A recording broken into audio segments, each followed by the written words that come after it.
Ka jela Meghalaya Haduh ka Shibaje Sngi jong ka life huai tere unai lar kaladan afun Ngut Kiba Koit COVID-19 bat shispa khat lai Ngut Kiba Koit nyo.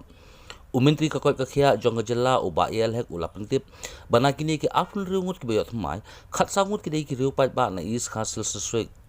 iwe riu pat ba na RiKhasi sesrek sangut ki riu pat ba na East Chanti Hills District iwe Armed Force na Riboy District iwe na South Garo Hills District but sangut na West Garo Hills District ki bakantup yo way BSF but sangut ki rupat ba nagini shispa khalai Ngut Kiba Koit Mynta ka Sngi prapungut ki dei na East RiKhasi District arngut na Riboy District laingut na East Chanti Hills District arngut na North Garo Hills District but afun rungut na West Garo Hills District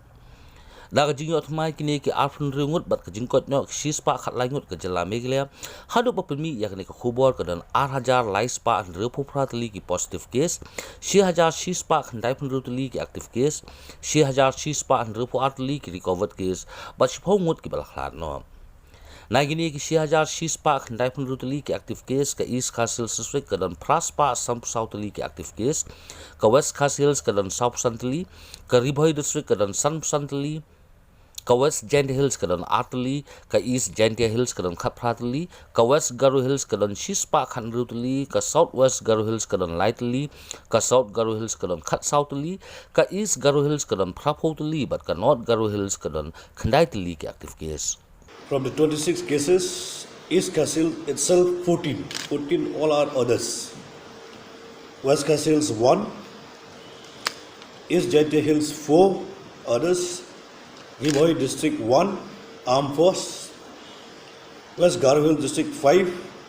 1 is from the BSF and 4 others, and Southwest Garo Hills 1.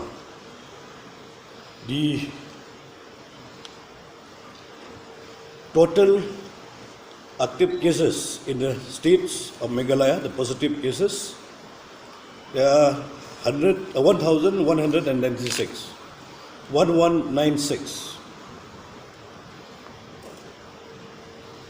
East Garo Hills District, East RiKhasi District 854,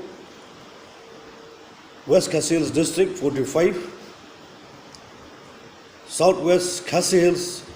nil, Riboy 55, West Chanti Hills District 2, East Chanti Hills District 18, West Garo Hills District 116, Southwest Garo Hills District 3, South Garo Hills District 14, East Garo Hills District 80 and North Garo Hills District 9. The total recovery till today, they recovered as 1,162 and death total cases are 10. So this is the update of the COVID-19 status in the state of Meghalaya.